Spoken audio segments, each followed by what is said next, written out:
I think we can get started. So, hi, good morning, everybody, and Assalamu alaikum. Welcome to the webinar on personal taxes and financial planning. This webinar is hosted by Nustian Canada, which is a not-for-profit organization.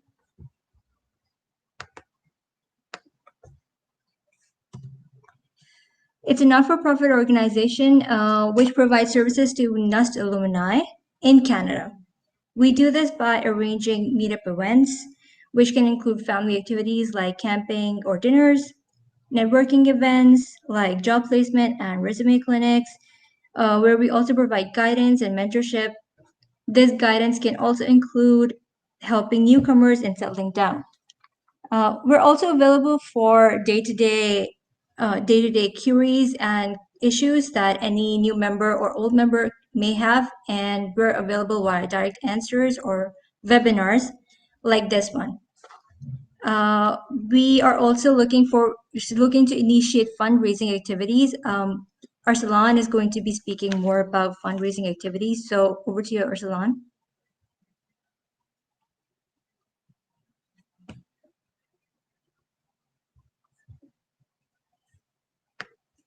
Hello? Hi, sorry, it's mute. So as Farzia mentioned that we are a non-profit organization. So we are collecting donations to support financially deserving students at NEST. So you can give your zakat and zakat as well, and the link is on your screen right now. And if you want any more information, you can feel free to email us at info@nestian.ca as well. And it includes zakat and donations, both of them. So can you please move to the next slide?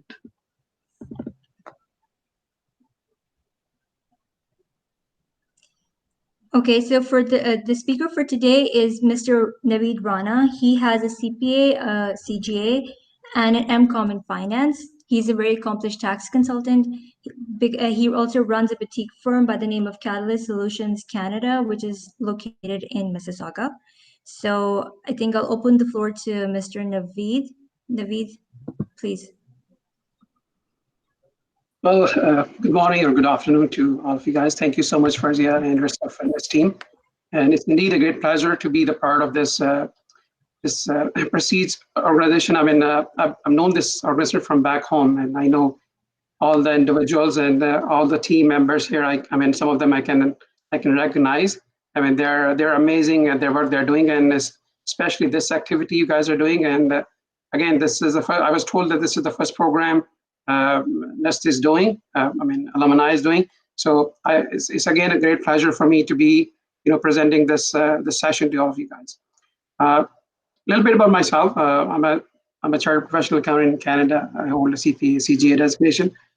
Prior to doing this, I've done masters in finance with focus on. I mean, we call this as masters in commerce, but purely it's a specialization in finance. My background basically covers not only finance, but I have an accounting and tax specialization as well. I had the privilege to work with a lot of multinational companies in various countries. I came to Canada in 2012, and I realized that my appetite to learn has not come to an end. So I thought, why not to go back to school again? And then I started working on my designation CPA, CG at that time. So I'm practicing tax from the past 15 years. My career is spread over financial consulting, tax consulting for small to medium enterprises, corporations, individuals, and lately I've started advising to individuals like high net worth clients, people who need hand in terms of managing their finances, and especially new migrants who are well established outside Canada. Already, when they come to Canada, I mean, they're kind of confused at how they can minimize or how they can plan taxes more efficiently. So at the end of the day, their bottom line can grow more effectively. So today, I'm basically trying to cover. I was told, I mean, a lot of you guys are new to Canada or they came to Canada recently. Some of them have been here from past almost 8-10 years. So I thought maybe why not to cover my presentation today on some of the topics which might be basic for some of them who are here in the past 5-10 years, but it might be equally useful for them as well, because income tax, or tax in the broader sense, is a very complex subject. It's changing every day, every year. I mean, just to give you an idea, in the past over 60 days, there has been more than 100 different amendments made in Income Tax Act, especially when this pandemic started. So, I mean, you can imagine, I'll share with you when this income tax started, or when Canada started collecting income tax from its citizen. But I mean, it's changing every day, every hour, and sometimes every minute. For someone who is not expert in that segment, it might get confusing to them. So I would like to, I'll ensure today that when you guys, at the end of the session, when you guys leave this session today, you become at least well versed on some of the terminologies, some of the concepts, and some of the things which you come across every day. When you look at your paycheck, you come across different items. So I'll make sure that I pass on that knowledge to you guys, so you guys can become well versed in it, and at least you become competent enough to understand and evaluate your financial situation at your own pace. One disclaimer I would like to, or disclosure I would like to provide here is, I mean, whatever stuff I'm presenting, the whole idea is to provide you enough education and knowledge so you can understand your finances, understand the taxation system in Canada. It's not meant to provide any advice or any consulting or referring to any specialized products. Situations or financial situations varies from person to person. Advice from one person may not be the good advice for the second person. So everyone has a unique set of expenses or a unique set of incomes. So I would highly encourage you to consult with your accountant, your legal advisor, your financial advisor, whenever you're trying to, pursue some different tax strategies or financial strategies to gain the maximum optimum benefit in that regard.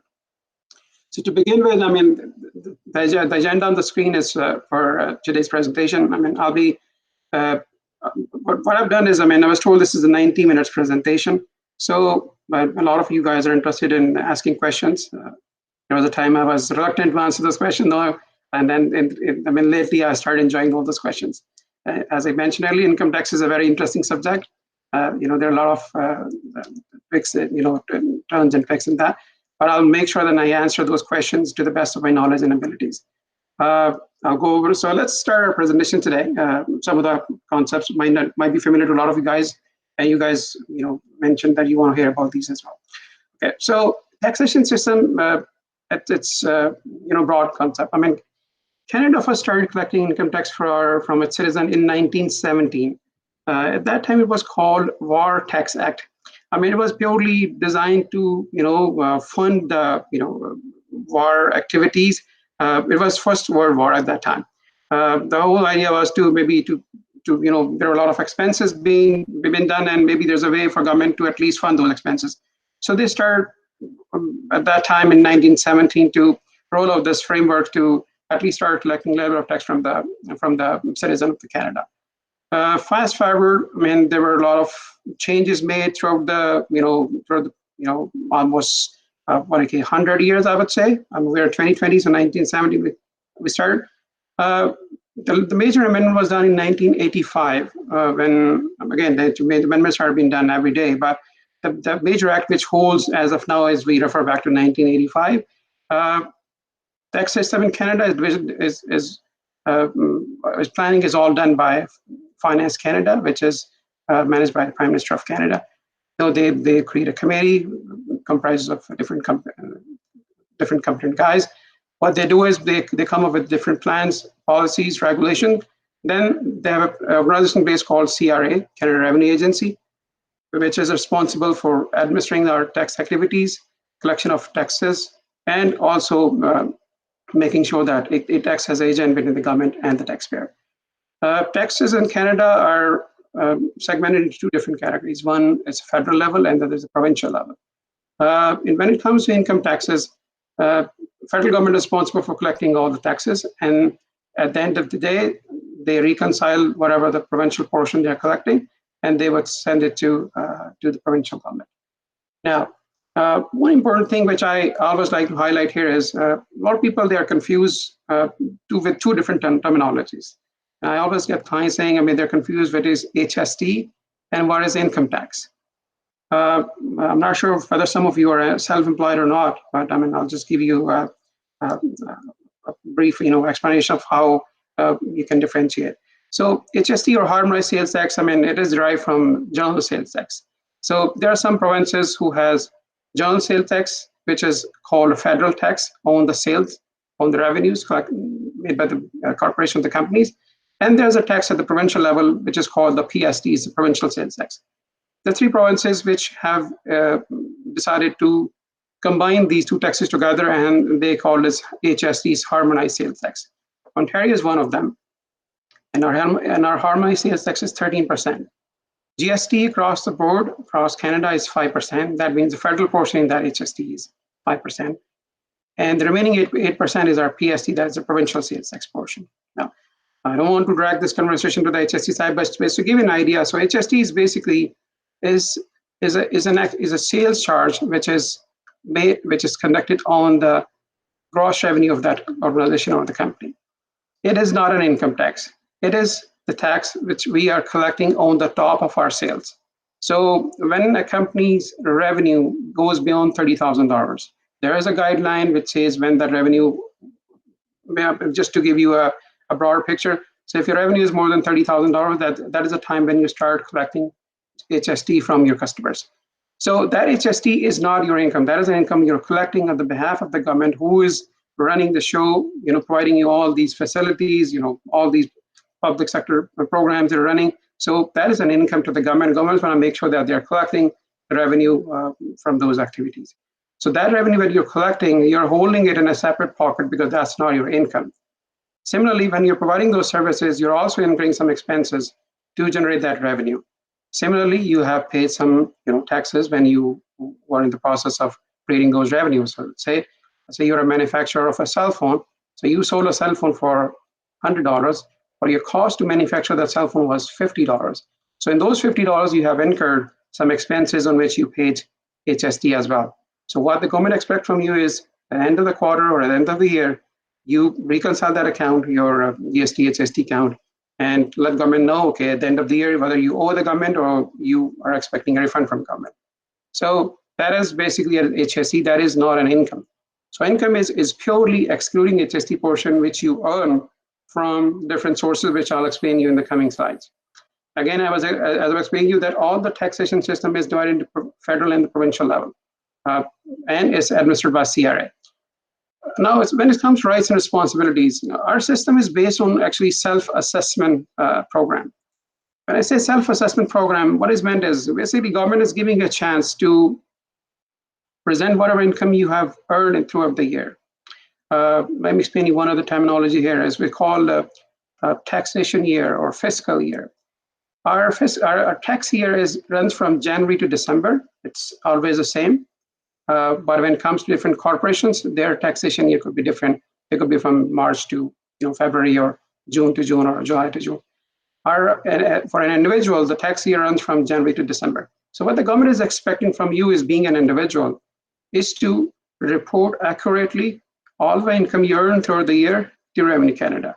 And also, if there is any tax obligation, you just go ahead and pay it to the government. So the onus is on you. The government is basically relying on the information you're presenting. They're not going to ask you any question without lifting any eyebrows, without shrugging their shoulders. They're not going to say why you did that, we didn't. Because what they're telling you is they have the right to audit those documents for in the next 8 years. What that means to you is, if you have done taxes in 2015, and now it's 2020, and you're thinking, CRA has never came back to you and everything is fine. No. So if you've done taxes in 2015, that means they have a right to investigate your books of accounts, your finances, your bank accounts, to verify the income you report in your 2015 tax return. On the opposite side, if you have reported something in your 2015 income and you just realize that there was an error or mistake on your part and you want to fix it, you can go back and you can amend your tax return. There's a procedure in place. It's called T1 adjustment. You would go back and you can basically amend your tax return. And if there are any benefits you can claim that as well. So the good thing is, you can go back and they can come after you as well. So it's a vice versa. So you need to keep an eye on that. In terms of our rights, CRA has a mandate in place that if they are in the process of investigating someone, or if they want to check the books of accounts of any individual taxpayer or corporation, they will make sure that every taxpayer is given a due right to be heard. They want to make sure that their proceedings are transparent. They will also make sure that every taxpayer has access to the information they are looking for. CRA is not going to hide the information. Whatever information they have and their record, they will share the taxpayer. It's not going to be a blindsided that they are basically imposing you some decision. You have the right to be heard as well. In terms of you do not agree what they're saying, then there are other procedures in place. We can go to Tax Court of Canada. To start with, we can file a notice of objection, whatever they say. We can file an objection. If we do not agree with that, we can go to Tax Court. If we do not agree to that, we go to the Federal Court. And if we do not agree to the Federal Court, we can go to the Supreme Court of Canada. So we have a fair transparent system in place if we do not agree with the CRA's decision or anything. In terms of self-accountability, again, the same thing I would say. It's all CRA is giving you actually a second chance to correct your taxes. There's a program called Voluntary Disclosure Program, VDP or VDA. Sometimes we use that as an acronym. What this program is basically, it's giving you another chance to correct your taxes.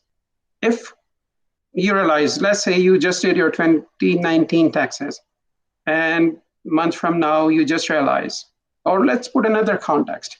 A lot of people, you might have heard, collecting CERB payments, that's our payments, and maybe 2 months from now, just realize, okay, maybe they were not eligible for that, and they just came under peer pressure or sometime community pressure. They have seen some other of their friends and they collected it. Now they realize they were not eligible.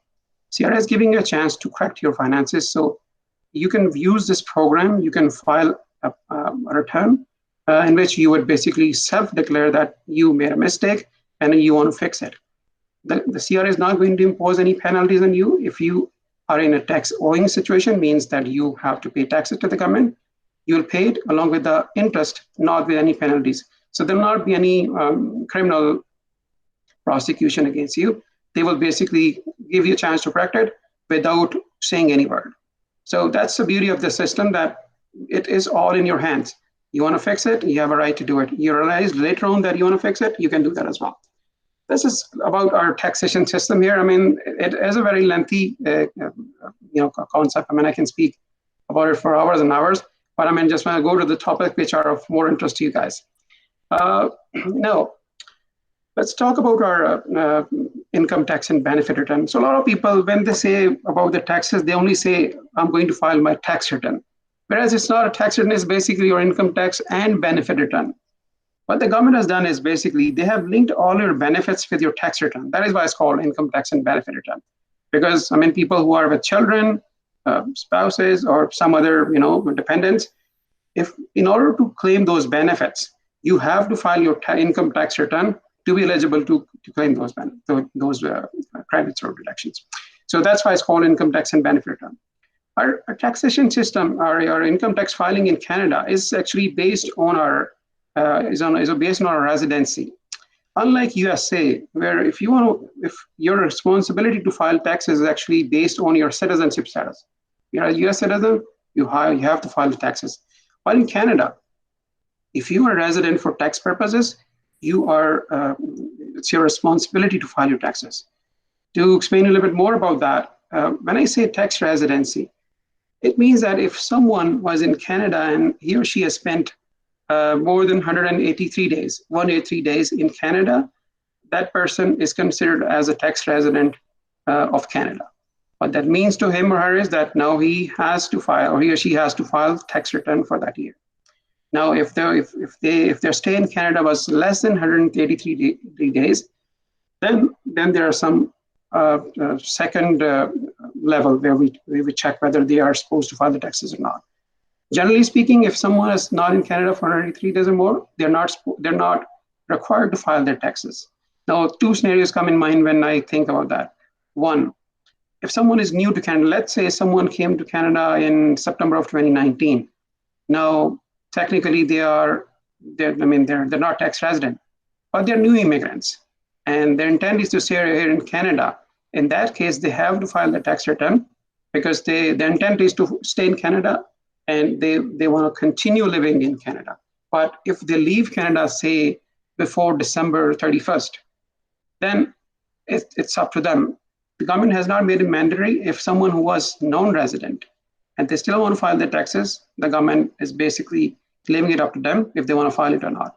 But if they want to file it, because we know that there are some benefits attached to their tax return. If they're not filing it, those benefits don't get triggered.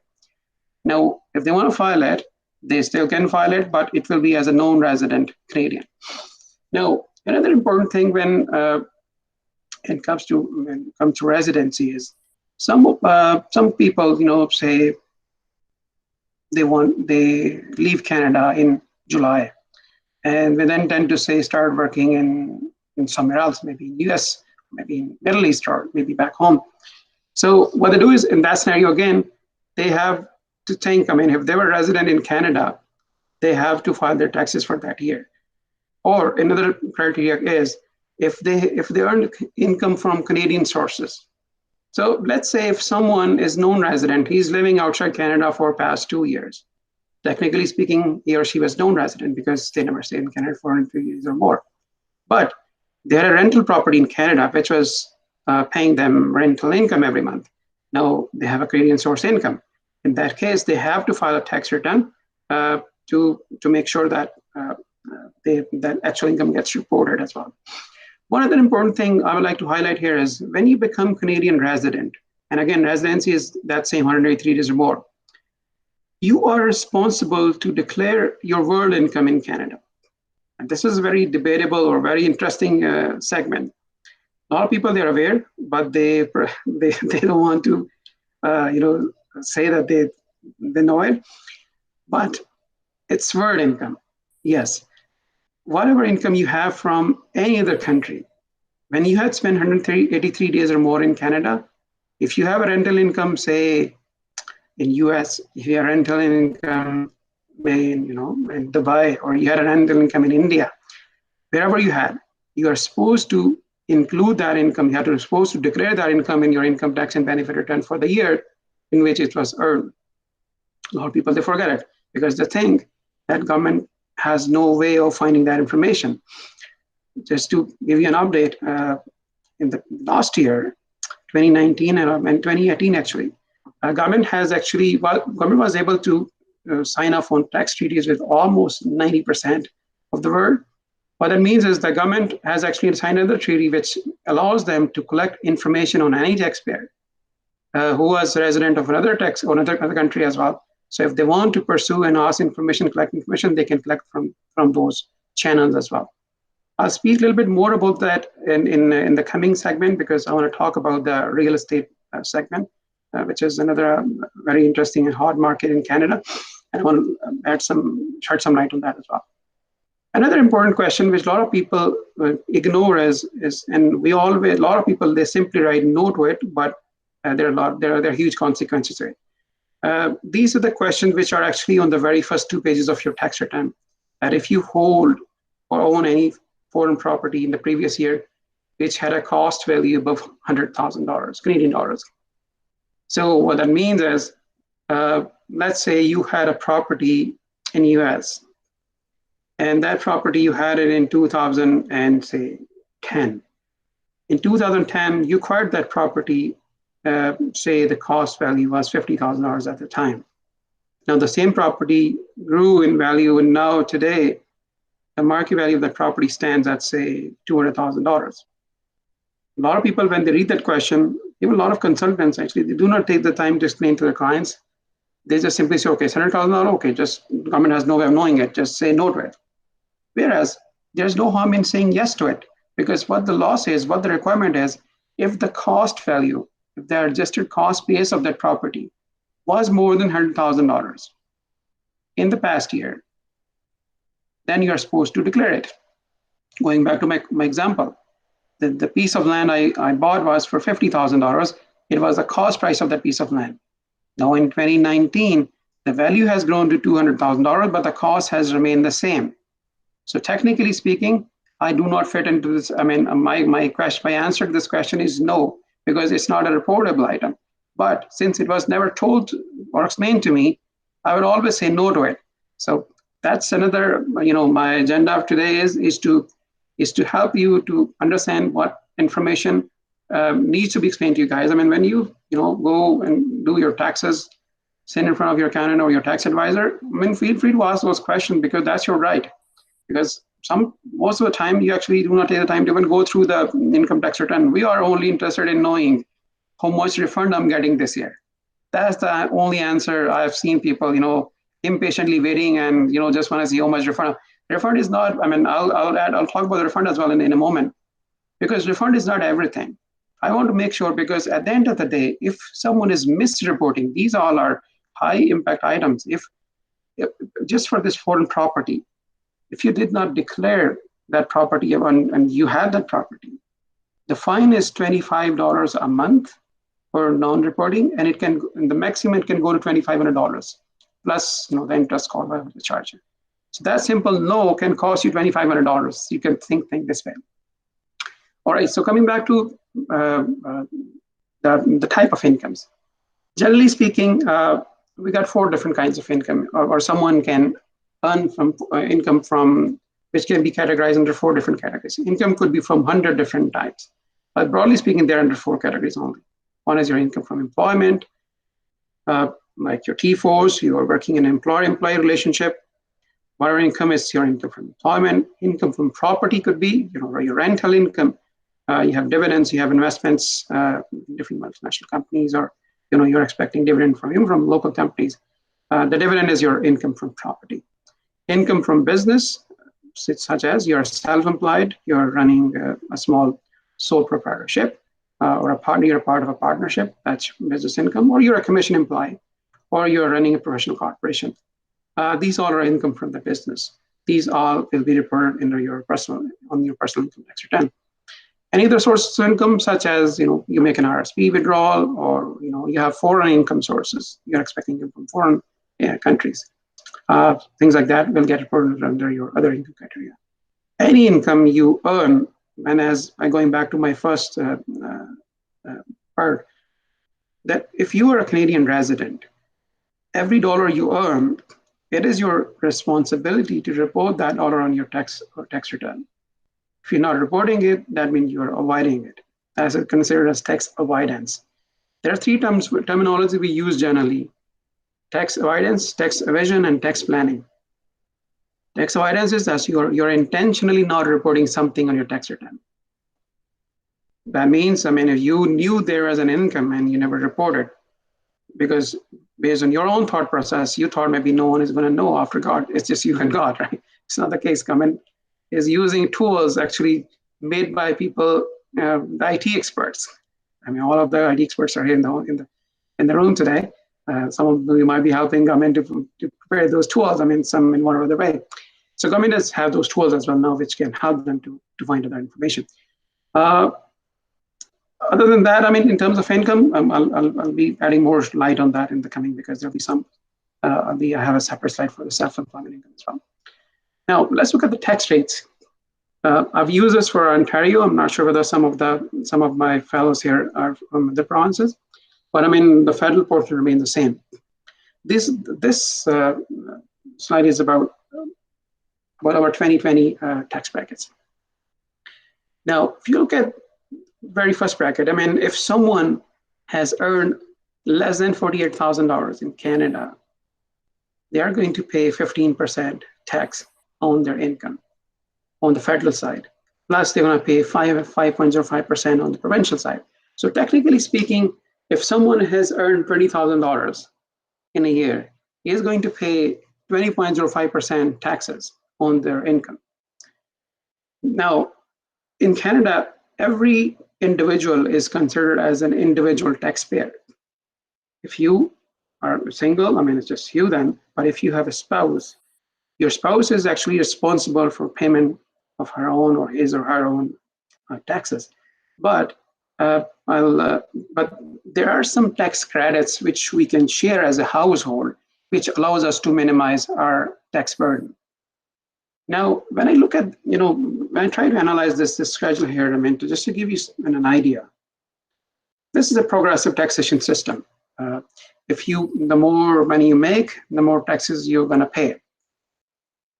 If you are going to earn, say, $250,000, now that means anything you are earning above $214,000, you are going to be paying about 45% marginal tax on those dollars. Similarly, if someone is in, say, 100,000 tax bracket, or maybe just under 100,000 tax bracket, they're going to pay anything above $48,000. That marginal phase, anything from 48,000 to 100K, which is around $52,000, they're going to be paying 29% taxes on that number. Now, an important thing which I like to highlight here is, because these tax rates, yes, when they were first introduced, there was a commission called Carter Commission. What the government was basically thinking at that time is that if the government wanted to, or that commission actually, they argued that there should not be any tax on the first dollar earned. At least there should be some exemption on those dollars earned. Now, what they meant was that if someone is merely earning $10,000, so we should not be penalizing those guys. There should be some incentive. These are the people who are in a very low income bracket. There should be some incentive available to them. So what they did is basically this. What we would do is, if someone has earned a minimum of $12,000 in 2019, we will not collect any tax from them. What that means is, whatever tax that we just saw was 20.05%, it will be given as a tax credit back to them. Now, a new word came in, tax credit. Now, let me give you a little bit of distinction. What is tax credit? What is tax deduction? Let's say I'll put an example. I wish this could have been done in person. Unfortunately, we didn't do it. Normally, I like to use a whiteboard to give you a little bit more in-depth analysis of how we're presenting. I'll give you an example. So let's say someone, maybe I can use another tool here. Let me share. I guess you guys can see my screen. You guys can see my screen, am I correct?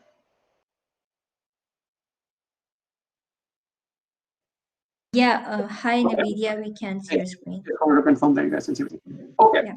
So I'll just give an example here. And these tools are independent tools. I've verified those tools. So let's say if someone had an income of $50,000 and this person was in Canada, in Ontario. Right? Now, this tool is basically telling this is only for the individual person, not in a merit status. That means the total tax liability at the end of the day, the total will be $10,775. Right? Now, this is purely giving you the tax income. If you look at the average tax rate, is 21.55. That's average. The marginal bracket is 29.65. Because we just saw that in Ontario, we had 20%, 15% was our federal tax portion, and 5.05% was our provincial tax portion. That means that person is going to pay 20.05% for their average. Now, because the income went slightly above that 48,000 mark. Now, again, this is for 20. This is 2020. So that went 2,000, maybe just under $2,000, about 40,000. So that means their average tax rate went slightly above, but their marginal tax bracket is 29.65. Now, to give you an idea, this 29.65 marginal is using these brackets, 2015 plus 5. But when I talk about average, so because some of the portion went above $48,000, so he was some was in 20.5, and the remainder was in 29.95. So that's an average tax. That is another terminology we use is called effective tax rate. So the effective tax rate is 21.55, but their marginal bracket is 29.65%. Now, coming back to my original point here.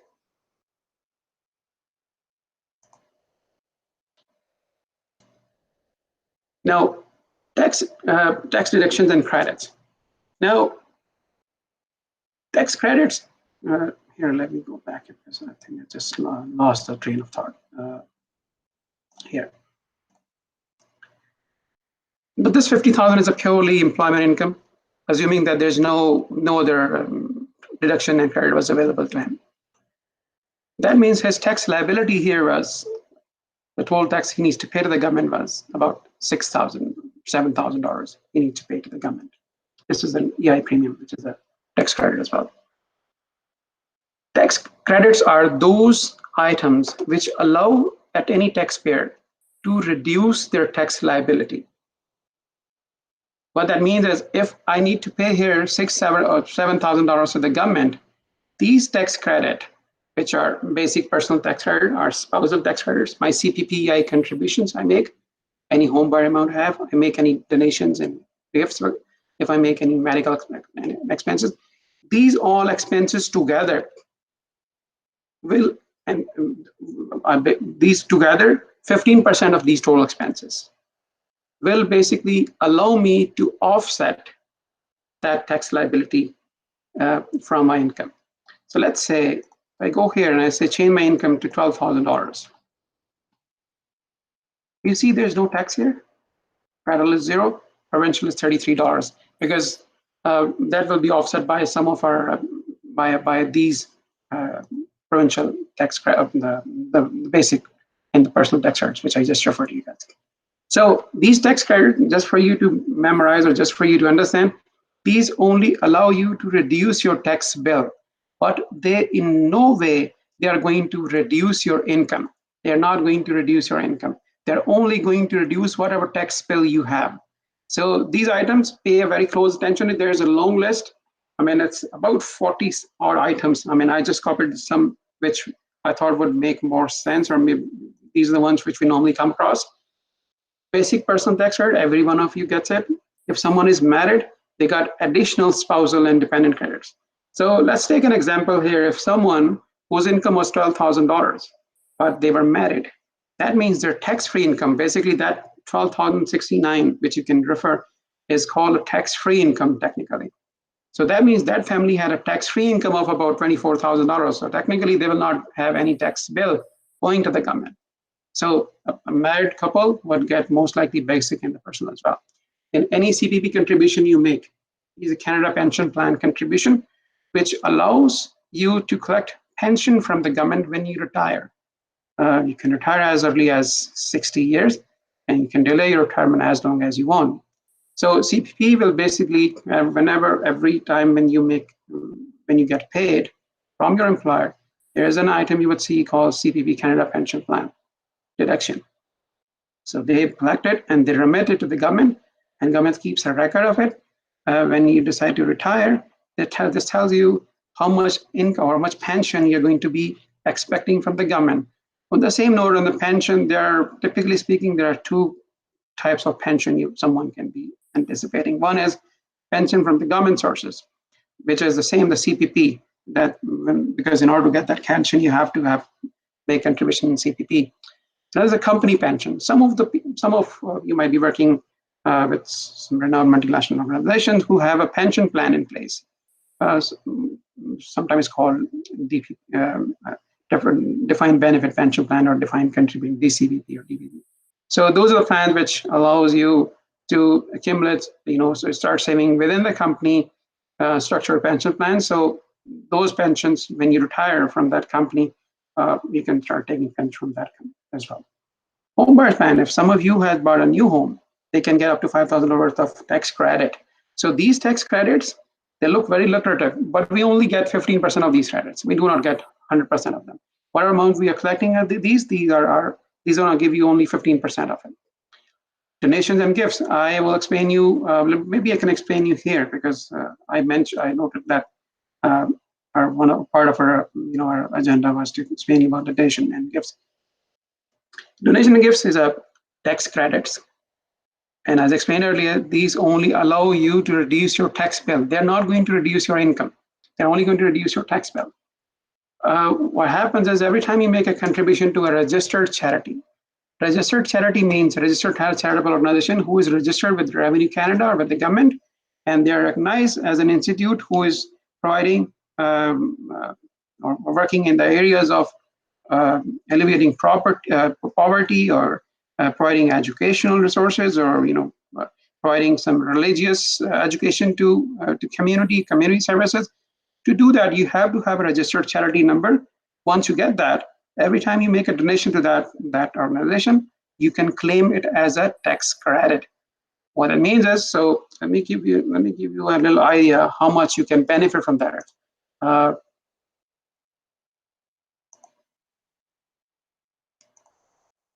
See here, I mean, this table I pulled out from Canada Revenue website, just to give you an idea.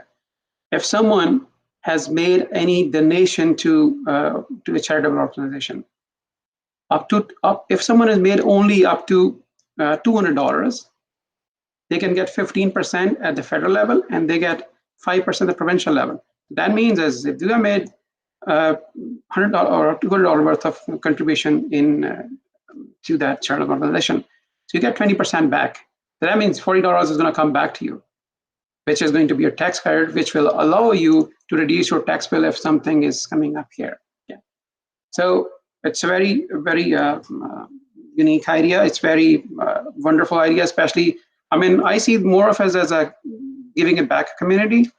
Yes, we do get a credit at the end in our tax return, but it's more about us giving you, you know, a great feeling, especially when you're, you know, giving back to community, you're helping someone in needs. And I heard Ferdy and the team, they mentioned, I mean, they are asking for donations so they can help people who are, you know, looking to explore more educational opportunities and they want to take their careers to the next level. That's another great opportunity. Another item is tuition amount from a child. Now, some of you might have been graduated from university. A lot of you actually they forget that piece, because when you were in the university, you were paying a lot of tuition fees to those universities. Maybe someone never took the time to explain to you that these tuition, because when you were in the school, you were just paying, or your parents were paying, and you kept accumulating that tuition credit in your account with CRA.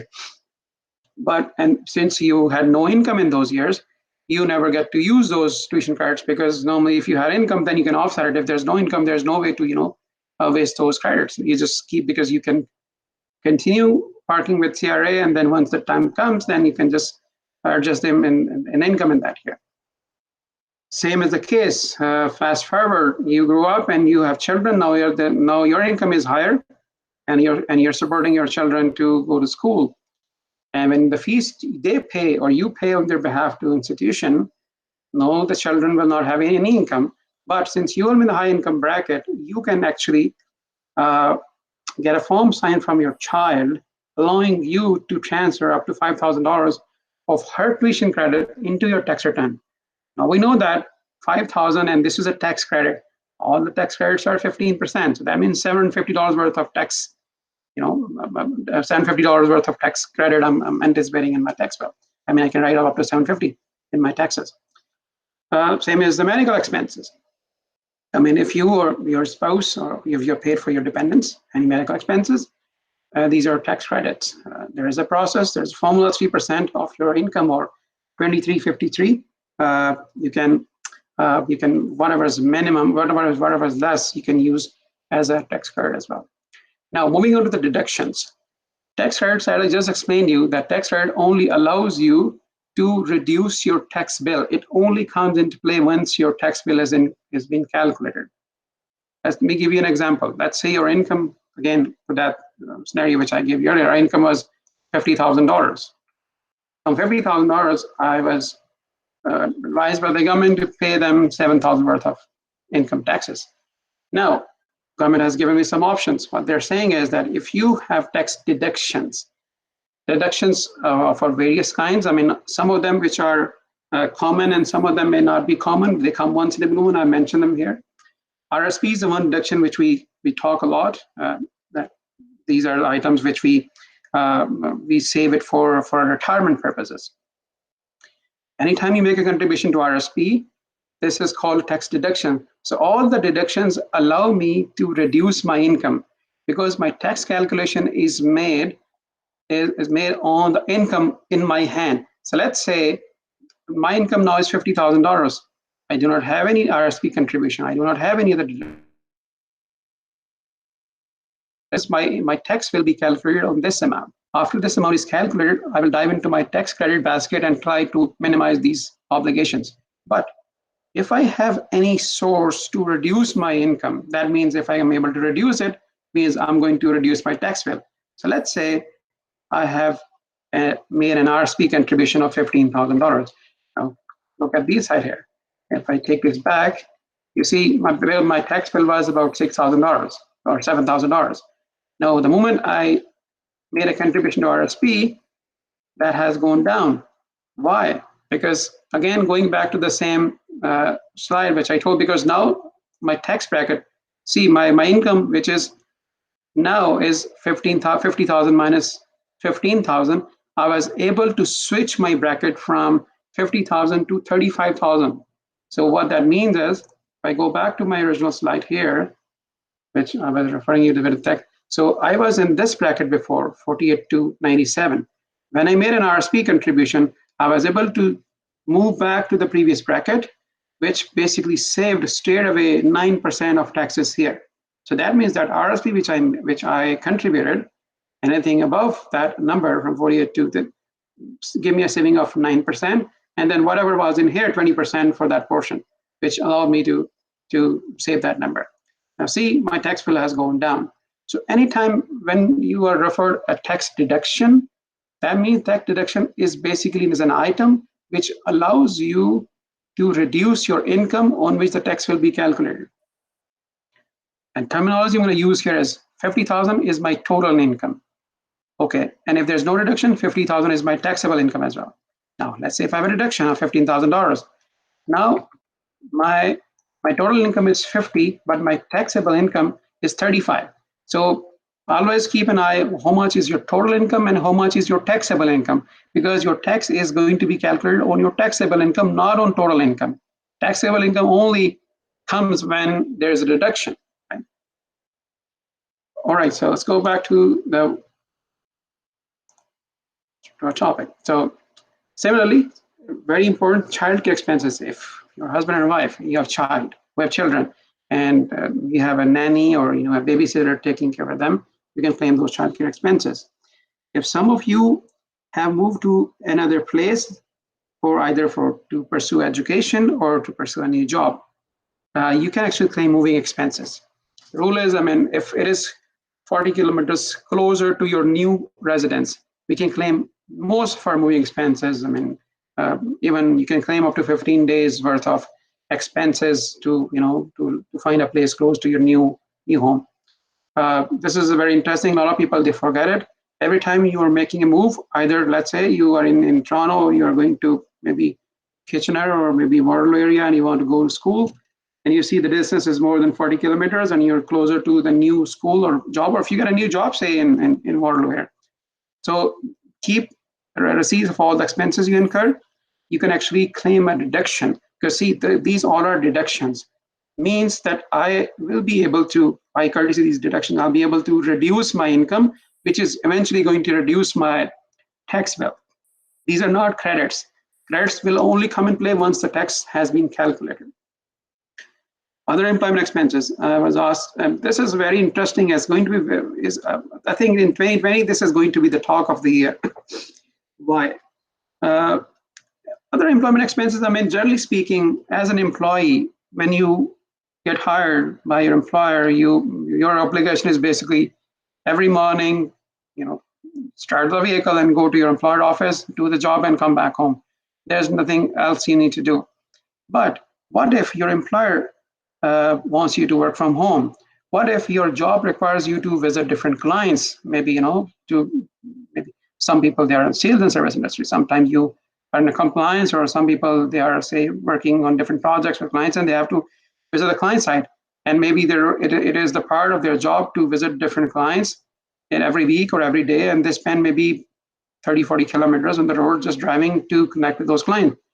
These all fall in other employment expenses. Also, if you're working from home, that means you're not using employer premises, you're using your own home facilities, and you are incurring home expenses. You have a hydro bill, utility bill, maintenance expenses, everything, ensuring that you set up an office at home. There's a form called T2200, T2200, Declaration of Condition of Employment.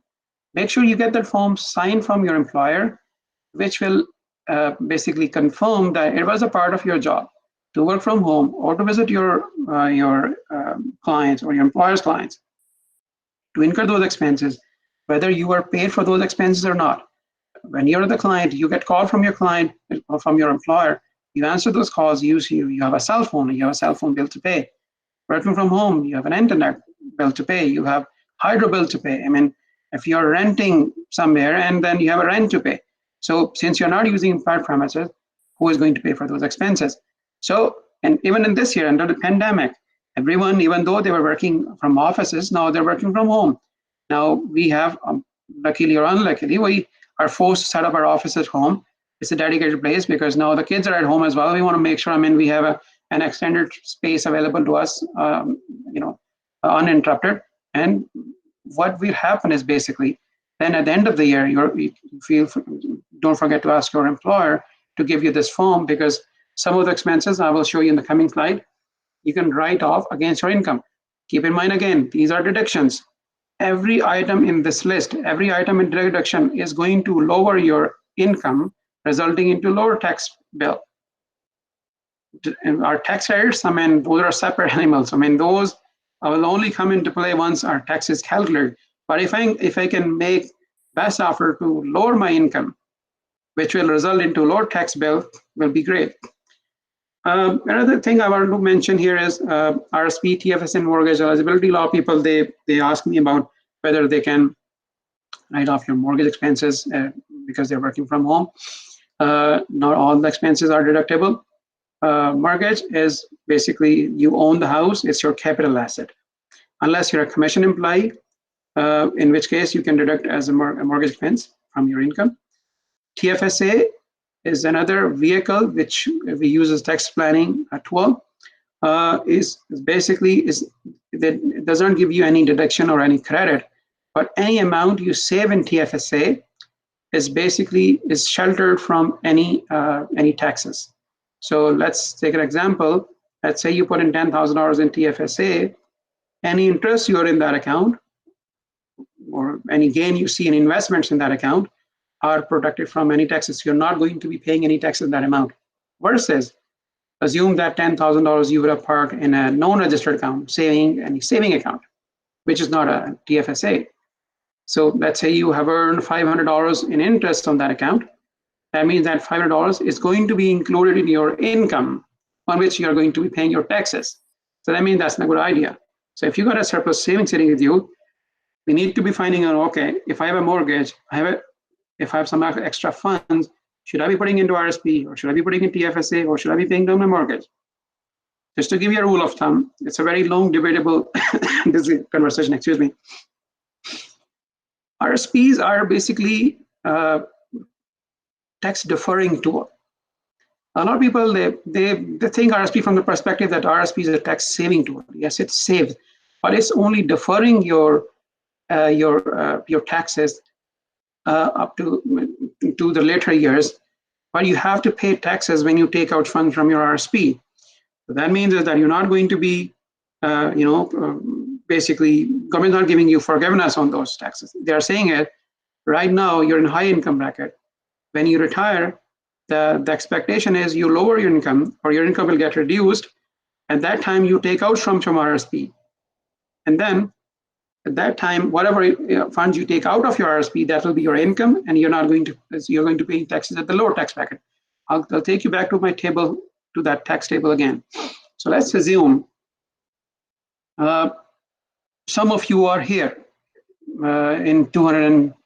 Let's say someone is in this bracket, 200K tax bracket.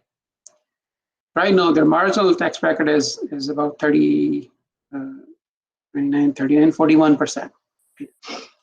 So they're paying 41% tax here. Now, next year, they are anticipating retirement. Let's say they've contributed, say, $10,000 here. Next year, when they retire, their income, let's say they're saying their income will go down to $50,000 a year, or maybe $45,000 a year. Now, here, when you contribute into RSP, you saved 41%. But when you took out funds from RSP, when your income went down, you only paid 20%. So, virtue of this philosophy, you are able to save 20% by adopting that approach. So, the best practice is You keep on paying, you contribute to RSP and take out the funds from RSP only when your income goes down. Now, let's take an example. Another example, let's take a different scenario. Let's say someone made a contribution when the income was $100,000 here. By the time they retired, they were sitting at this bracket. Let's say they were in 250K. Generally speaking, I mean, I come from an Asian background. I mean, this is we were not taught, or this is what I've seen our forefathers doing. I mean, they normally do not retire. So even, I mean, if someone is in 80s or late 70s, they're still working. And traditionally saying, I mean, their income actually is higher in those years. Speaking of retirement, retirement has three phases: active retirement, passive retirement, and just, complete retirement. Active retirement is, let's say someone retires at the age of 60. Normally, you don't want to leave that lifestyle. I mean, let's say you are 60 and you are in this tax bracket. You got a good, nice lifestyle. You're going for golf every year. You're going to Florida, going to, taking your kids to Disney every 2 years, or going to, on a cruise every year. You don't want to leave that habit. And all of a sudden, your advisor tells you, okay, no, Mr. Max, you are going to be retiring. Okay, next year you're not going to be following all these things. Just cross them off from your checklist, from your list. Go back to very basic level, and you need to reduce your income. This is very tough. So from 60 to, I would say, 75, next 15 years, it's still called an active retirement. You're retired, but you're active retired, and you're still physically healthy. I mean, you still want to go outside, meet your friends, do the thing you were doing. But that's still active retirement. So your income might go down, but it may go down from this bracket to maybe the bracket is next to it downward. But it will not go right away from 200K to $50,000 right away. It will take time. And then when you reach 75, from 75 onward, then all of a sudden maybe your health condition, generally speaking, I mean, being a human, our condition deteriorate. I mean, when we may not be more active, those years we might be needing less dollars to fund our retirement. So that is why, I mean, if you are, considering making RSP contribution, you have to think not just 1, 2, or 3, or 5 years. You have to think next. Let's say if you're 30 now, you start thinking up to the age of 90. Our life expectancy in Canada is actually in males, it's about 86 years. In female, it's 93 years. What that means is, based on stats, it says, I mean, a female is going to survive until the age of 93, and a male is going to be surviving on average up to the age of 86. What that means is that you need to keep saving up to the age of 86 or 93 based on your gender to fund your expenses. So if you are in 30s now, or you're in early 40s now, you need to keep thinking in terms of how you're going to fund the next 50 years. So that's why putting money in RSP and still not going to be able to reduce your income level is going to be a challenge, especially if someone is doing it. One thing I was going to advise you on that, the mortgage and TFSA and our TFSA RSP mortgage contribution. If someone has, say, $10,000 and they got an option to put an RSP, TFSA, or mortgage, if the tax bracket is going to be same, let's say the mortgage gives you let's say on mortgage you pay 3% interest. TFSA, you earn 3% interest. We were lucky enough to have 3% this year because this year has been a roller coaster. RSP, let's say you're getting 3%. Now the interest payment versus interest we are going to be earning from these accounts are going to be same. Now, what would be my best bet to which basket should I dive into? RSPs are my pre-tax dollars. That means anything I'm going to put in RSP has not triggered any taxes into it. That means, so let me go back to that calculator again. So see, I had $50,000 income. This is sitting in my bank account. Now, the moment I make a contribution to RSP, these $15,000, they go out of that basket and doesn't get, attracted to taxes. So that means these are pre-tax dollars. Whereas the amount I'm getting in my pocket, remaining $35,000, these are going to be the after-tax dollars. Now, here, if I'm putting into RSP, these are pre-tax dollars. If I'm putting in TFSA, these are post-tax dollars. It means that these are the amounts I have collected after paying taxes to the government. Similarly, anything I'm going to pay to the mortgage will be coming from after-tax dollars. So I need to make sure that if my RSP contribution, the year in which I make RSP contribution, and the year I withdraw a pound from RSP, that interest rates are same, then there is no difference in all three of them. Now, as explained at the beginning, the tax situation varies from person to person. It's a very debatable, very interesting segment. Please, I'll be more than happy to answer any question. I know there'll be a lot, but generally speaking, three scenarios are possible as long as the interest rates are same. RSP bracket is going to be staying the same. There is no difference if you put in any of these brackets. All right, types of businesses. I'm going to be a little faster. I'm not keeping an eye on the time. It's 1:04 already. Okay. I'll make sure, because some of you might have commitments with your families. It's a weekend. So typically speaking, business can be divided into three categories. Sole proprietorship, one-man show. One person running the show. It's more like your personal income tax. It's more like your personal income. Any income you earn under the sole proprietorship banner is your personal income. You're going to be taxed in your personal income. You remember when I showed you that types of income, it has employment income, your business income, and categories like that. So that would fall under the business income under sole proprietor, because it's not a separate entity than the owner. So owner is the same as the business. Partnership, same thing. More than one person handling it, but the structure is the same. Any income you earn from partnership is again subject to your income tax at personal level. It is not going to be separate calculation. It's going to be the same tax you're going to pay. It's going to be added back to your income. Corporation, very interesting and very beneficial. Corporation is basically a separate legal entity. It's board of directors. The person who is forming whoever is forming the incorporators are the person forming that corporation. They act as the directors.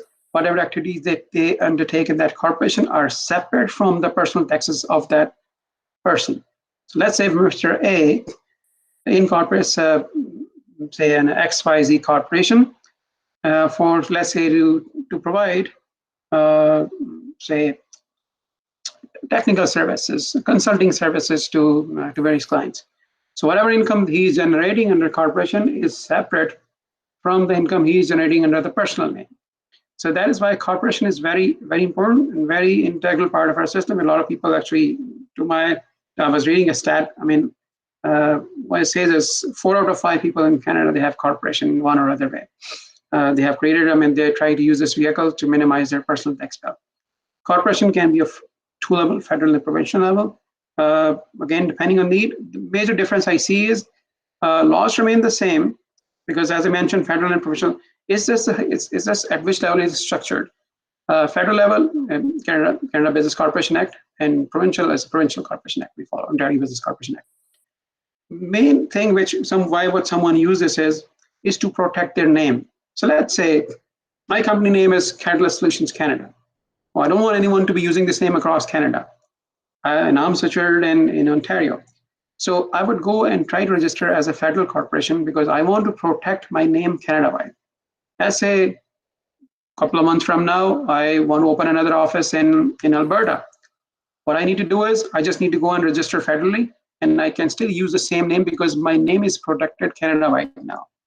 That is one unique reason people would go with federal. Other than that, all the benefit attached to provincial and the federal, they are same. Tax-wise is the same. It's just a name protection extra you see it. If you register provincially and someone has done federally, you can still go that route as well. All right. Now, very important discussion about your eligibility, employee versus subcontractor.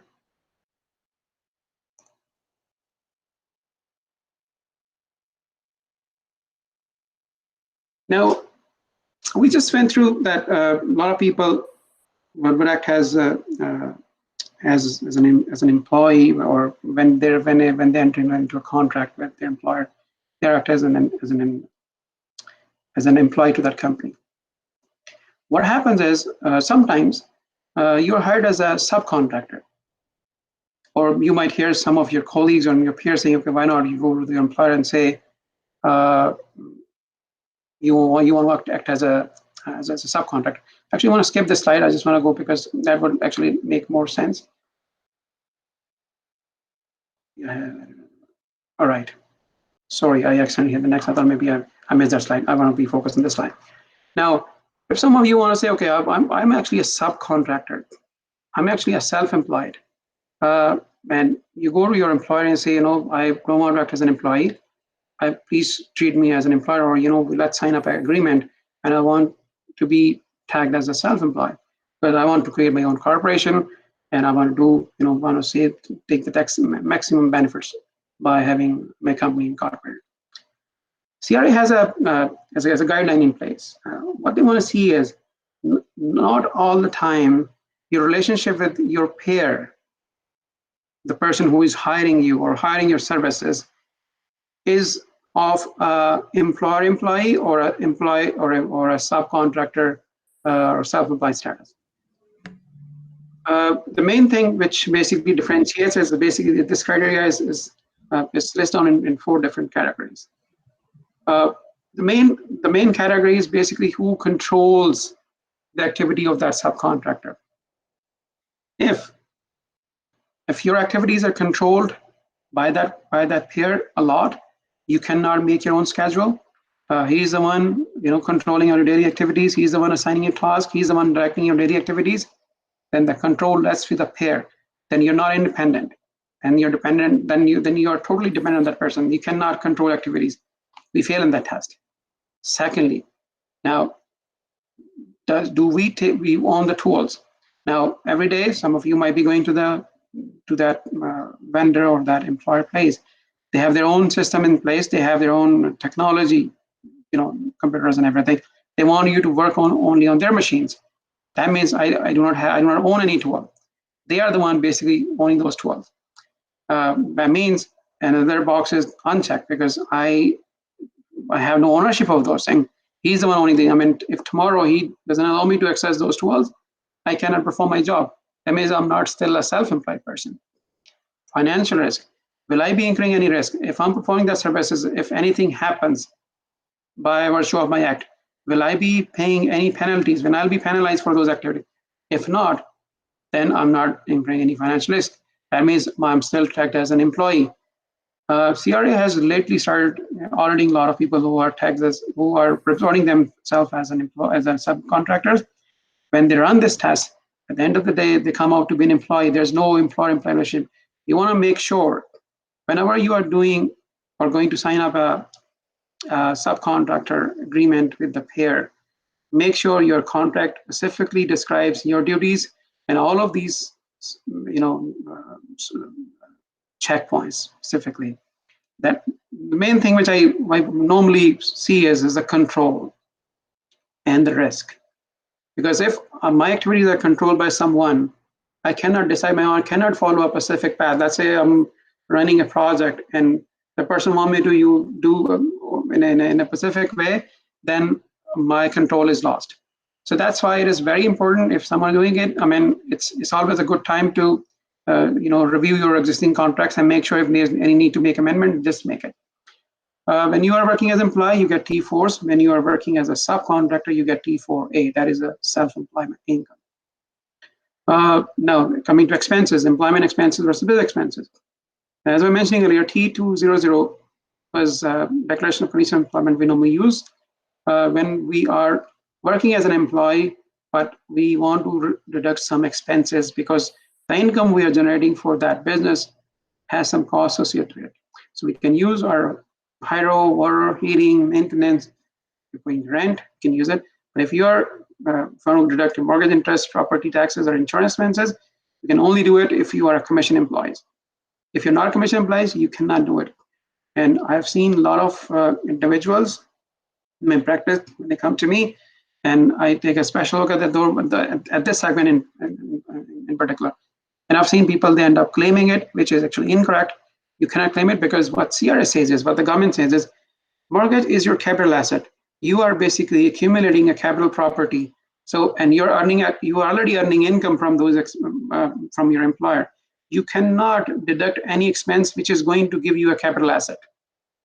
Similarly, property tax is the same thing because your property tax you're paying because your property is appreciating every year, and insurance is protecting it. So that has nothing to do with the income you're earning. Only if you are commission employees you can do it. Business expenses, mainly speaking, the list is quite long. I've seen people claiming meals and entertainment expenses. I was going through some tax decisions made by the federal court this year. A lot of people, I came across actually a unique scenario. I had a client, and someone advised him, you can buy gift cards and report it as a meals and entertainment expense. Now, CRA, when it comes to business expenses, they want you to log each and every expense and have a record of, or chain of documents. You cannot simply say, okay, you went out, to Tim Hortons, and then you basically you went with a group of friends and you paid for their coffee, and now this is a business expense. They want you to track where did you spend that expense, who were their customers, and what was the agenda. So everything needs to be journalized. So you need to keep record of all these things. As long as a business expense, there's no harm in doing it. Vehicle expense is a very important one. Every time you're going to claim, even vehicle expenses, there are some vehicle expenses you can claim in your business expense as well.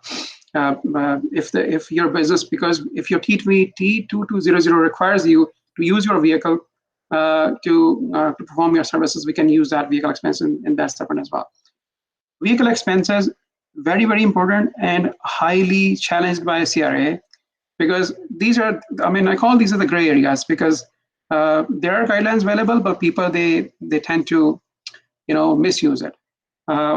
If you use your vehicle, let's say you have only one vehicle first, and you use 100% of that vehicle expense to claim as a business expense, CRA is going to say simply denied, because they say, okay, you have family, you have only one vehicle, how come you never drove this vehicle for your personal use? So you have to offset some of your personal expenses, and you have no option than to agree with them. If you got more than one vehicle, then we got a case here.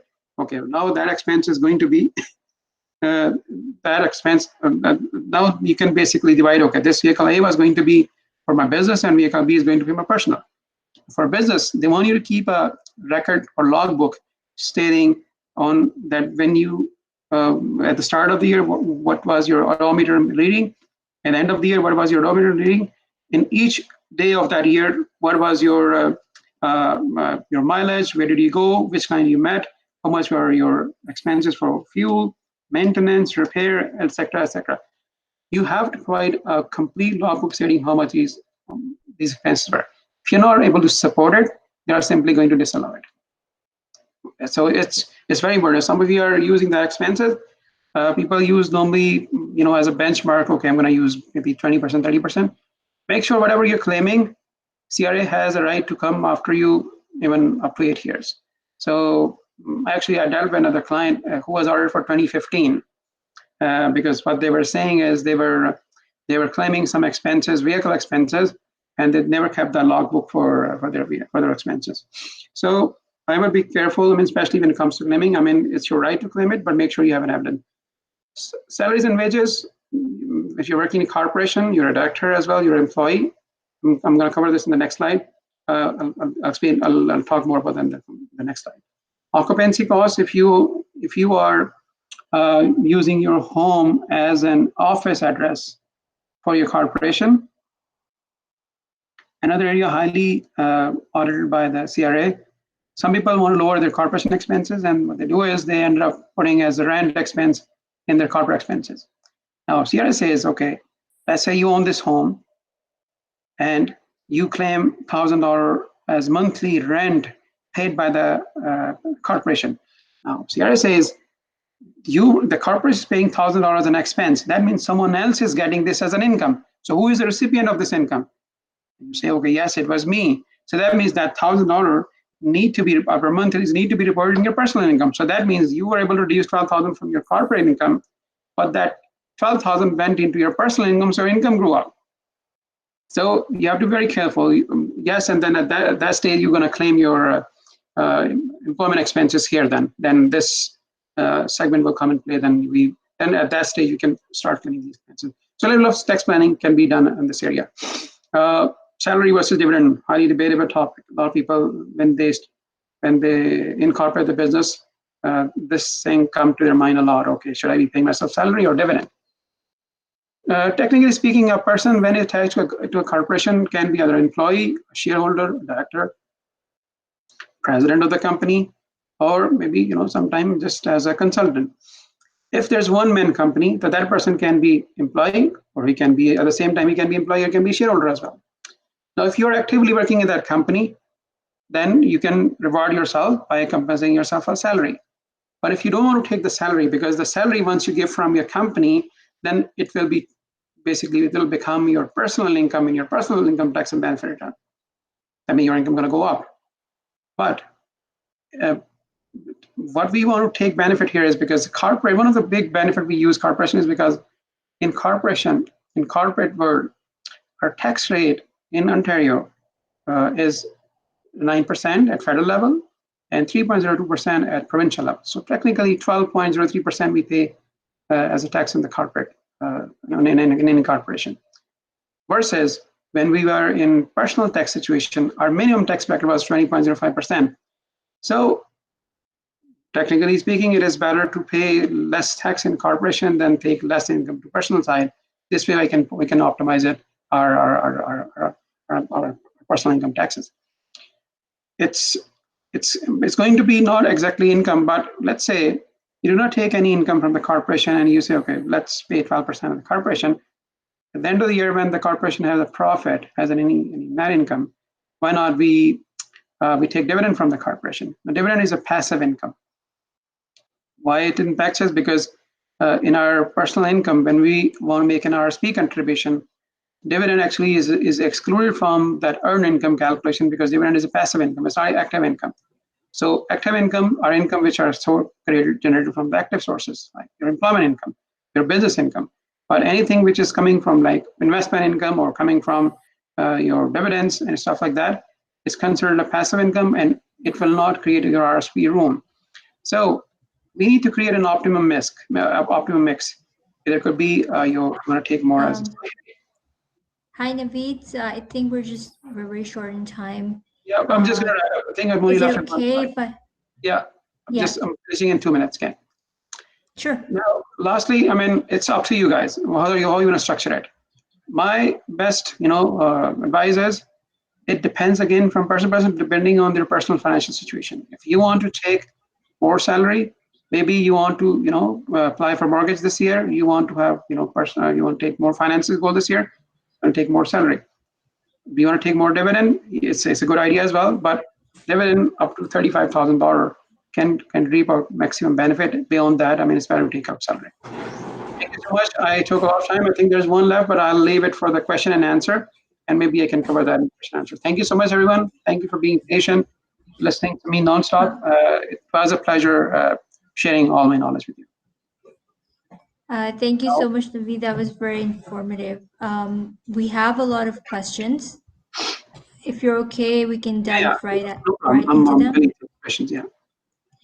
Okay, so I can share the questions on the chat as well, and I'm going to announce them.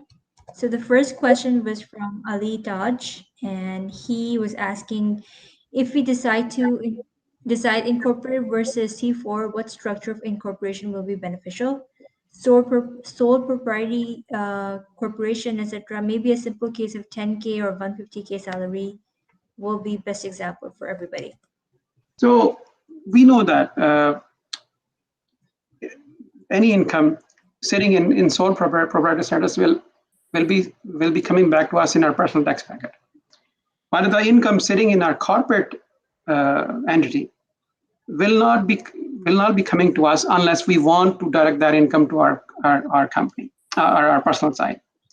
To your question, I will look at the amount of revenue you're anticipating to generate. So let's say if you are anticipating your revenue is going to be $10,000-$15,000 only, I would advise to keep it under the maybe sole proprietorship. That's fine, because then you can write off a lot of expenses, and you can lower. You remember that deduction I showed you, the deduction you use for the business purposes.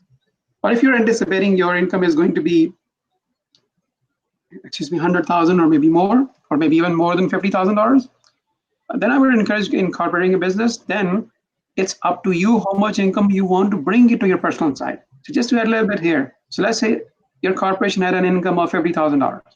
You get an option. Do you want to pay yourself or not? If you don't want to pay yourself, leave the amount in the company. Don't pay yourself. This way, there will be nothing coming in your personal income. Or you can take a small dividend, or you can only take $12,000, because $12,000, there'll be no tax consequences in your personal side. So there are various strategies you can use. It depends on the income you're anticipating from that channel. Okay. Did I answer it? Thank you for that. Yeah, so the next question is from Sergio. He asked, paying for $500 to $1,000 extra each month on a $2,000 484K mortgage to pay down mortgage quickly and save on interest payments in the long run, or investment that $500 to $1,000 each month on TFS or RSP. I'm sure you've answered it before, but can you revise? No, yeah, I can answer that. Thank you for the question. Good question. See, RSPs are pre-tax dollars. RSP, I call this as a trap sometime. Because now, one thing I want to add here, because RSPs can be of various kinds. RSPs can do under your name, or you can also create a spousal RSP as well. It's another tax planning strategies we use. To your question, if I put money in RSP, and I need that, let's say now this year my income is, say, $30,000. Next year, I'm anticipating a salary jump of maybe another $50,000. I'm going to be in 30% tax bracket. And I need that amount to pay for maybe an emergency expense, or maybe pay down a mortgage. At that time, I'll be paying more taxes to take the money out, because I saved only, I was in 30,000 tax bracket. That means I was in 20% tax bracket. And when I took out, I was in 30% tax bracket. So that means on that amount, I ended up paying $400 more to take the amount out. Now, another question is whether the interest on the mortgage and the amount of return I'm going to be expecting on my investments, which one is higher? If I'm anticipating, okay, my reward or my return on my investments is say 10%, but the mortgage is only going to be say 2%. I know this is really high, low interest rate regime now. Some of the mortgages you can get for as low as 2.5%. Now, if I'm going to earn maybe 10% return on my investments, and if I put the same amount in my mortgage, I'm only going to be saving 2.5% on that amount. Would that be a viable call? Maybe yes, maybe no. Because at the end of the day, money going into RSP, and if I'm anticipating higher income in the future years, I'm going to be paying more in taxes. So I would look at a broader picture to see what your timeline look like in terms of if you put into RSP. TFSAs are good for your emergency funds, emergency savings, because you can take the funds out anytime and you like. But I want to make sure, because TFSAs sometimes I think as an optional feature, because if you have a debt, have an RSP, you are thinking either to reduce the debt, or you are thinking either to lower your taxes, because your saving doesn't come to your mind.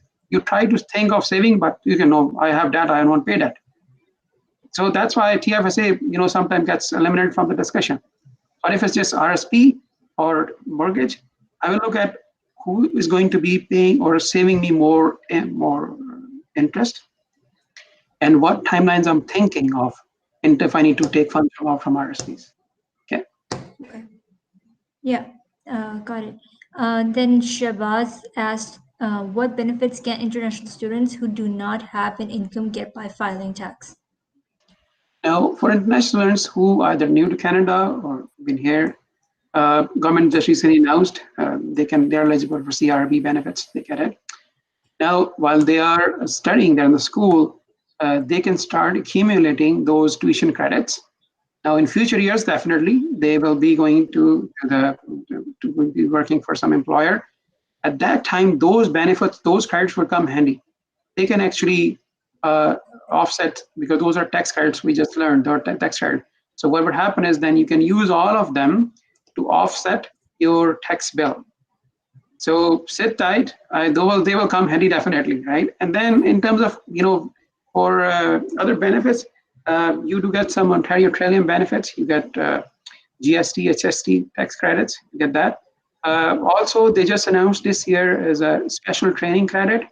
It's $250, that's refundable. So every year, every time you're in a school, $250, they will accumulate, it's a lifetime $5,000.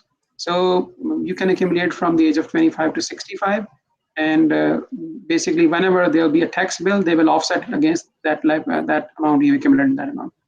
Other than that, if you want, you can also, the government just announced in this pandemic to employ, basically they give a privilege to employers. If they want to hire students, they can hire it, and the government will be paying those employers 100%, or they'll be basically reimbursing them 100% of the salary they're paying to those students. So you may want to speak to any employer if you think that can help you in your career, because most of those employers, they are actually funded by the government now, and it is a good idea to get your hands dirty to in terms of practical experience, and also getting paid as well, because those employers will be more than happy to have you as an employee because they are going to be paid by the government anyway. Got it. Does this apply to domestic students as well? Yes, as long as it's a student, that's it. Okay.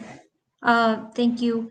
The next question is, can we get a comparison between full-time job versus a contractor when both are earning the same amount of dollars before taxes? So basically, the question is, if tax salary is 100K, which option is better for an individual? So I'll go back to my calculator here. So let's say if this person is having 100,000 income. Okay. Let's assume there was no deduction at all, and he did not pay any tax to their employer. Their employer did not withhold any taxes from that person. Right? So that means his tax bill will be around $23,000. So roughly, we can see his average tax rate is around 27%. His marginal bracket is 43%. Unfortunately, for an employee who's on T4, is a full-time employee, their deductions are limited. They can either use RSPs deductions, right, to lower their tax bill.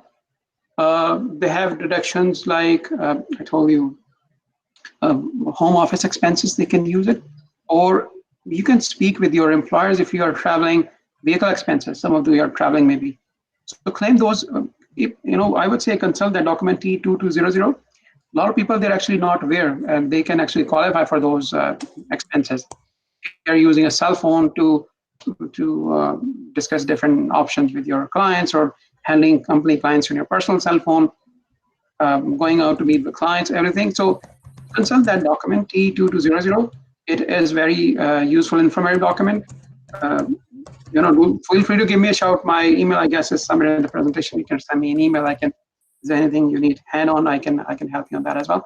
Again, the objective is to educate you guys, is to help you guys understand how this whole system works. Because if you think you had no clue, or you never took the time to understand anything, and that's not your fault. Everything is put outside by the government. It's up to you if you want to learn or not.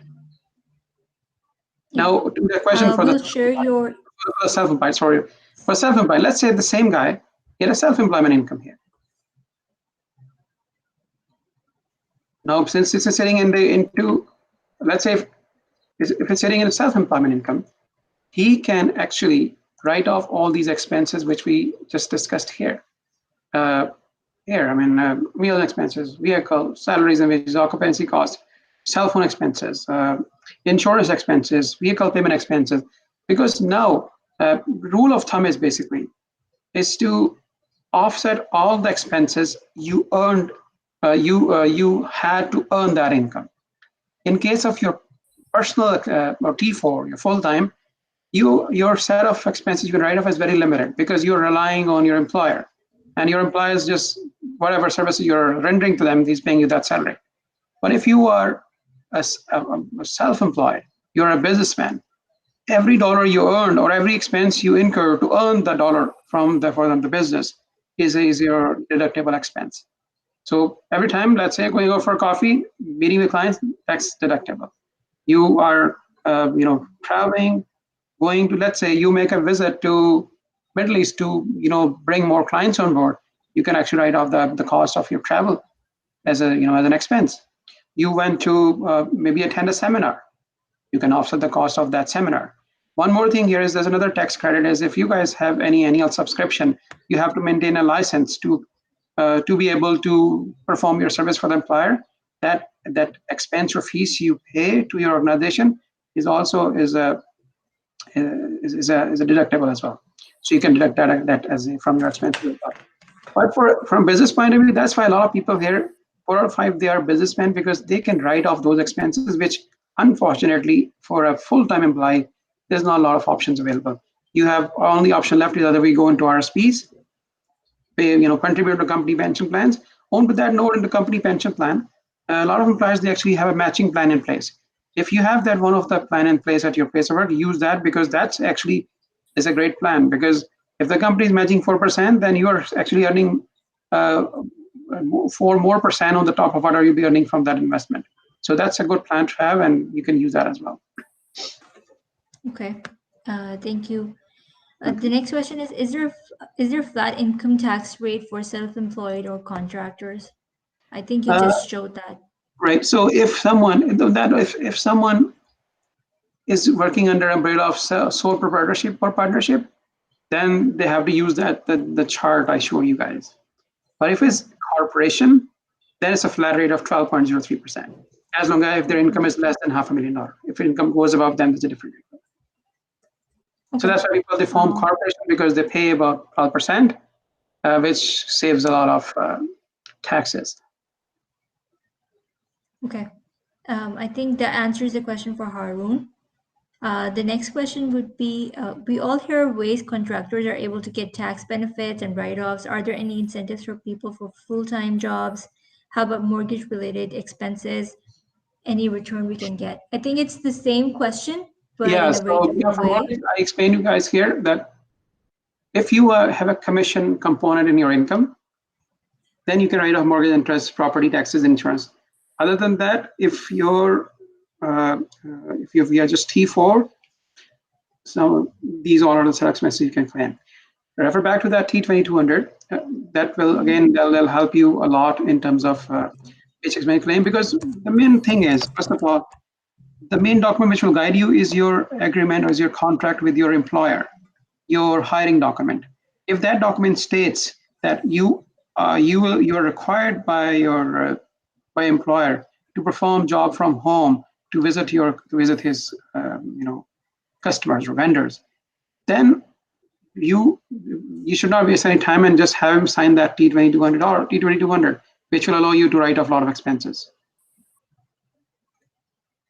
Okay, I understand.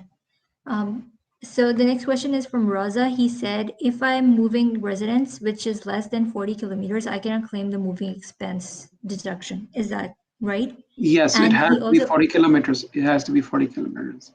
It has to be more than. So basically, so what this law says is that you should be 40 kilometers closer to your new place of business, and 40 kilometers, far to your old place of or old residence. Oh, okay. Minimum 40 you have to follow. Minimum 40. So that means if you're 40 kilometers closer to the new place, that means you're 40 kilometers far from the old place. Mm-hmm. But I mean, if you're borderline, there's no harm in requesting here. Let's say you're sitting at 39.85. I mean, it's a good chance to this is the beauty of the system, that never assume the things. Don't feel shy to ask for a ruling. Pick up the phone, call CRA, write a letter requesting information. A lot of other things I've seen, a lot of people, they actually do not have access to their My CRA account, which is a very basic account. We have tons of Gmail and Hotmail and Yahoo accounts. We do not have a My CRA account with CRA, which is I say under the current scenario, it's kind of mandatory to have. Everyone should have it, because that is a portal which basically contains all of your financial records sitting with the government. If there's something you want to see, it basically contains back from last 20, 30 years since the day of inception. I would say it's highly suggest if you have not done it, go to Canada.ca. I can quickly show you in a quick second here if some of you have not done it. This is Canada.ca. And you would scroll down and you click on taxes. And then here's under most requested, click on my account. Here it wants you to register. So you got two options. Either you register as a sign-in partner login, or you can register as a brand new user ID. Easiest way is click on sign-in partner login. They create some days for some people, and then you can pick up which bank you bank with. I'll show you in a minute which bank. Yeah, pick up your financial institution. And then you can it will give you access to that. If you're new to this portal, they will basically send you a code.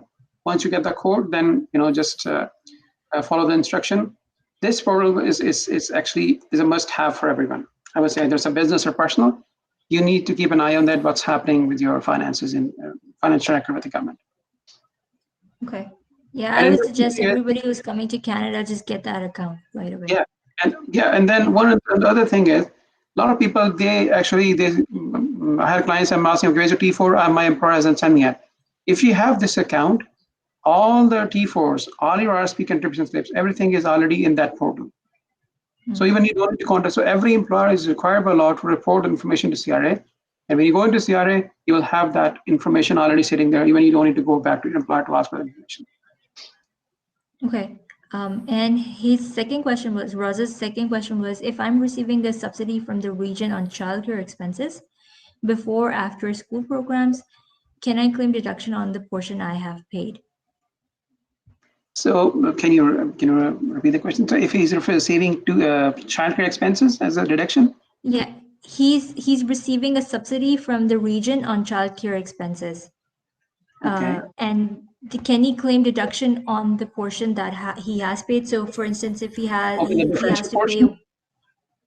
on the for the remaining portion, remaining portion, yeah. Yeah. So for the childcare expenses, government has set up a limit how much you can maximum claim on it, right? So again, if some of the information, I'm using this platform to guide you guys. Don't be ever shy to, if you want to see where the information is sitting. I'm going back to that Canada.ca, you go to taxes, and you go to income tax here. And you want to know, and this is your personal tax, okay? And you want to know what are those deductions, credits, and expenses you can actually claim for. Click on tax credits, deduction, expenses. And here is all of your tax deductions and credits. All of them, you want to see, you want to read more, you don't need to go to any Google blog or anything, because this is the most accurate, authentic, correct information you can, you will find. Because sometimes you are reading a blog or someone and that blog has not been updated yet, that's where the problem rises. So to your question where it says the childcare expenses, so here's the childcare expenses, go and what child expenses you can claim, and then they put out a limit on that as well. So how much you, because to qualify for that, you have to basically make sure that, you or your common law partner, they're going to school, what income how much amount they're earning, who you pay to all these expenses. So at the end of the day, if you have paid more expenses, you think what payments you can claim or what you cannot claim, there's this portal always handy portal for you to claim. Some people have seen it, they're paying those expenses to their related person. So because someone never explained to them, maybe they have they have a little brother and sister, they're paying it. CRA specifically advises you not do it because these related persons cannot fall in that. Okay. So, to this question, yes, the differential portion can be claimed, yeah. The differential portion can be claimed. That's the answer for Raza's question. Yeah. Okay, so the next question is from Hamid. He said a person just did soft landing to get SIN card, SIN number, and PR card. He entered for 5 days in September 2018, and then he started working in Canada in March 2019. Employed and applied for healthcare card. Is the foreign income between September 2018 and March 2019 taxable? And the taxes were paid abroad, wherever they were situated. All right. So, as I explained earlier, in Canada, you are responsible for your world income when you become a tax resident. So first year you were not tax resident. You only stayed for 5 days or something, 5 or less days. You think you mentioned. There's no liability to file tax there.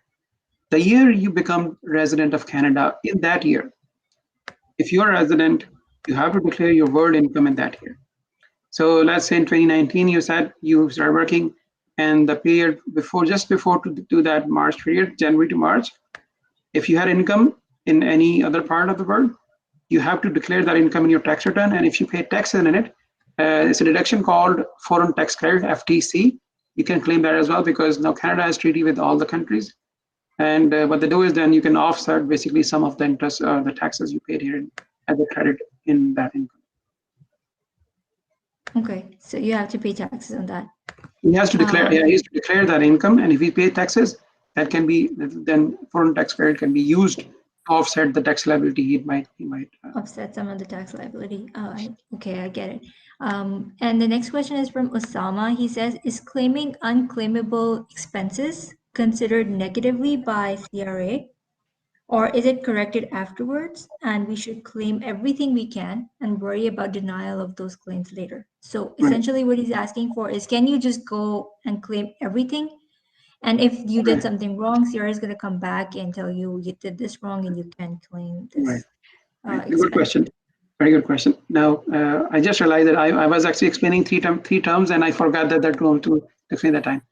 Three terminology we use normally is tax avoidance, tax evasion, and tax planning. Tax avoidance is intentionally not reporting or inflating different expenses to make your financial picture look better. So if you had an income, you didn't report it. If you had an expenses, you owe extra report or you inflated those numbers to make sure that your tax bill gets smaller. That's avoidance. You're intentionally trying to do something to make up that situation. Tax evasion is basically using the loopholes in the system to create a tax plan which is prohibited by the government. So what happens? Let's say, I'll use example on the screen here. So government says, okay, this mortgage interest you cannot use if someone is an employee. If someone is on T4, he cannot use the mortgage interest to offset his employment expenses. Now this is totally not agreed. Now if someone has a commission income and a employment income, he's in between.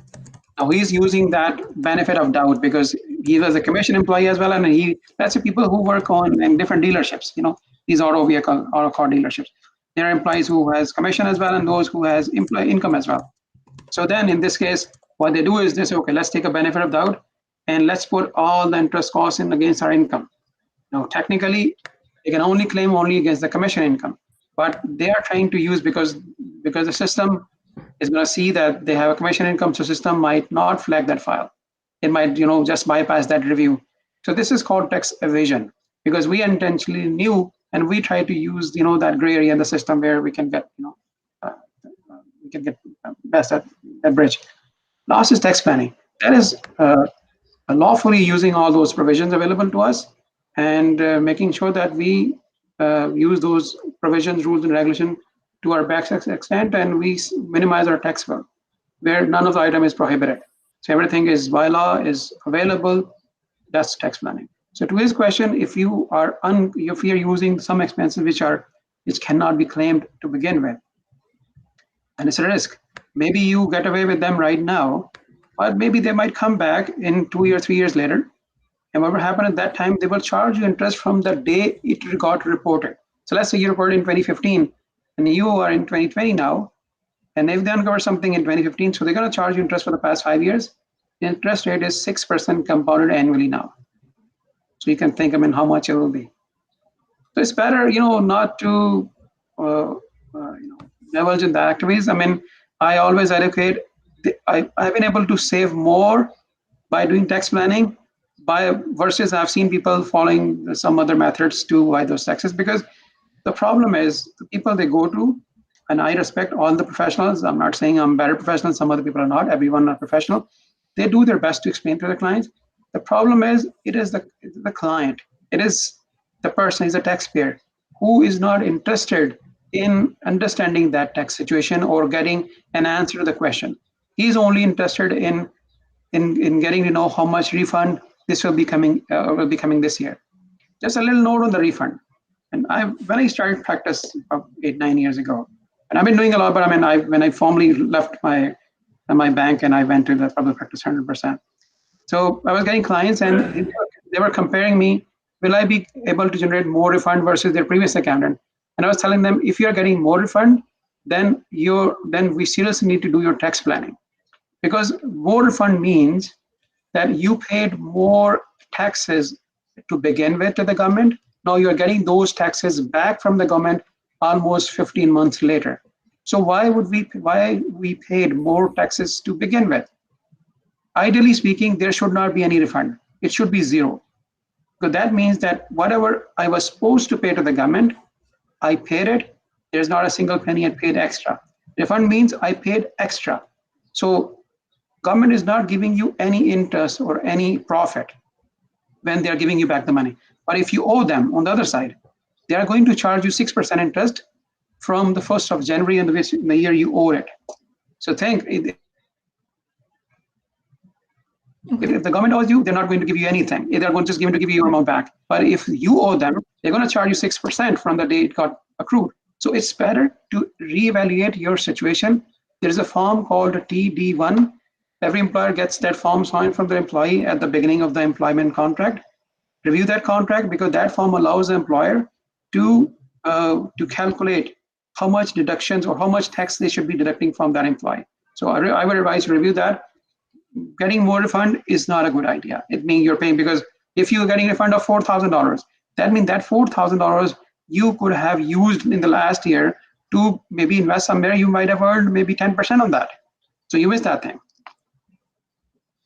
Yeah, I agree. I think we're only going to take 3 more questions. The third last is from Raza. He says, regarding overseas property, if the purchase price is less than 100,000, but is now valued at more than 100,000, please confirm if we need not to mention that in the return. Yeah, it's a non-reportable item. It's a non-reportable item because it's called, terminology we use is a cost price, or more technically, it's an adjusted cost base of that property. If the property acquired has a cost base in the last year was less than $100,000 Canadian, then it's not a reportable item. If it is more, it's only about the cost, not the present value, not the market value. Okay, so if it has profited on the income, the amount that you paid, then you don't need to declare that. Yes. It's overseas. Okay. No, if it's overseas income, if it's income, about the first question was about the reporting. Now, if he has sold that property and he has an income, now you're a Canadian resident, then you have to declare that income now. Yeah, but if you keep that property overseas, then and it has profited on that value, then you don't need to declare that. Correct. As long as you're not selling it, there's no need to report it. Okay. I think the answers Raza's question. The second last question would be for somebody who is not a PR. And do they have to file taxes? Is there a minimum threshold? And they have a bank account in Canada, and that bank account earns interest. Do they have to file taxes? The second would be if there's somebody who, hold on. Yeah, that's a question. So somebody who is not a PR, but that person has a social insurance number. I'm assuming there might be a work permit or a student visa, right? Exactly. So if someone is on a student visa, then their social number starts at number 9. They're in Canada. Yes, they have to report their incomes, or they have to file their taxes. Because, as I said, this is not just a tax return; it's a tax and benefit return. If you're not earning, that means the government is going to pay you something. If someone has no income at all in the previous year, they're going to be getting $54 per month as a Ontario Trillium benefit, and about $148. About $148 as a GST credit every 3 months. So if you're missing out, you're basically, by not filing, you're basically denying yourself from different benefits which can accumulate up to $3,000. Farzia, if I may, this was my question. I'm actually a permanent resident, but I am not living in Canada.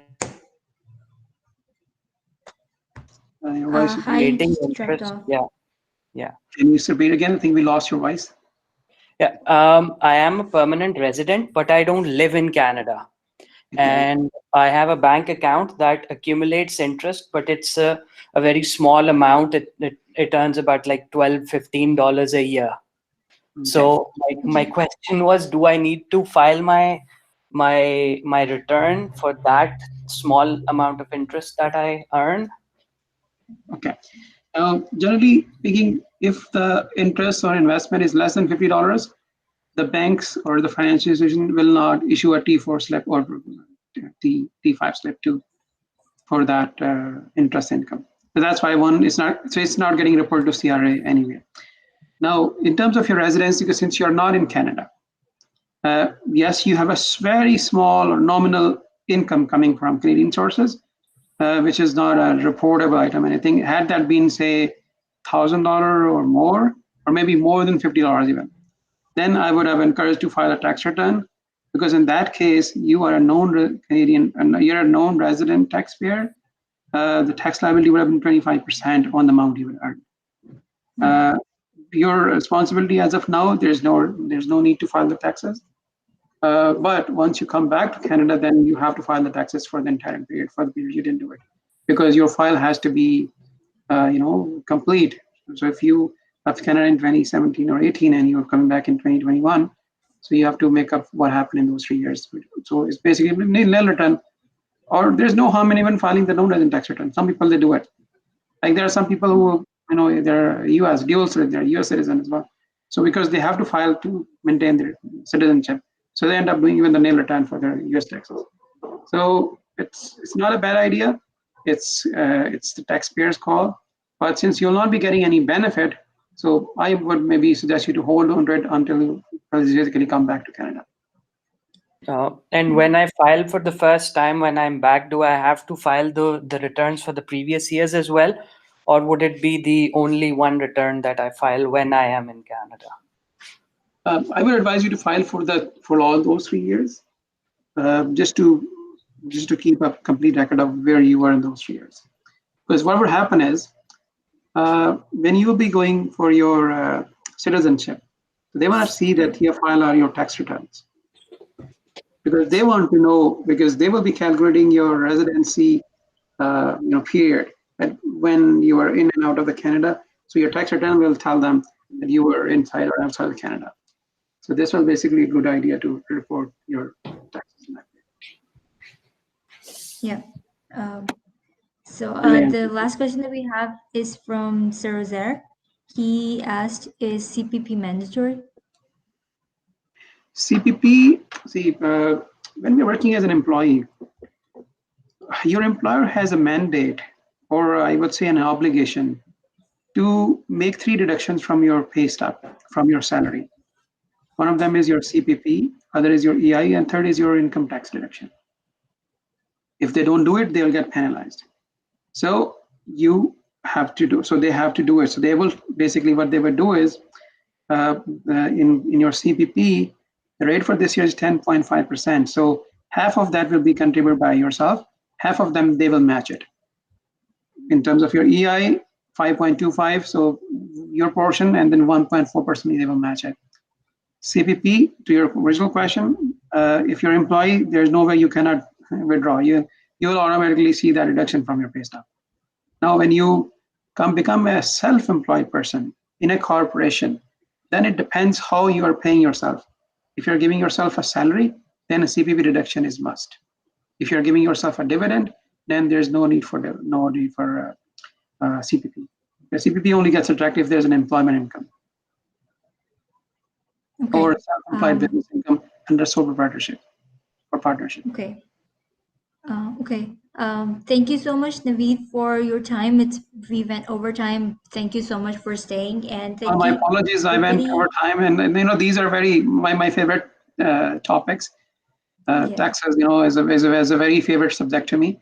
So it was tough to control myself. I was especially not able to see the audience, because it's kind of a monologue, and I cannot gauge whether everyone is getting bored or they want me to fast forward. So my apologies, have been too much talkative, but I did try my best to give you maximum information I can. No, thank you so much for your time. I'm just going to, because people still have questions, so what I'm going to do is I'm going to share your email address, and if anybody wants to have any further questions answered, you can obviously always reach out to Naveed, and if there's any questions regarding Canada, and if you want the recording of this whole webinar, if you want any questions that were answered and you want their answers, you can always reach out to Nustian Canada. Thank you so much for everybody for being here. Thank you so much, Naveed, for your time. Thank you very much. My pleasure. Thank you so much, everyone. It was indeed a great pleasure having all of you and having me as a part of the first webinar. And I look forward to interacting with some of you. Maybe if you have any question, feel free to give me a send me an email. I'll be more than happy to answer those questions for you guys. Yeah, thank you so much. Thank you, Naveed. Thank you, everyone. Thank you. Thank you. Take care. You guys Bye. have a wonderful rest of the day and great weekend. Bye-bye. You too. Bye.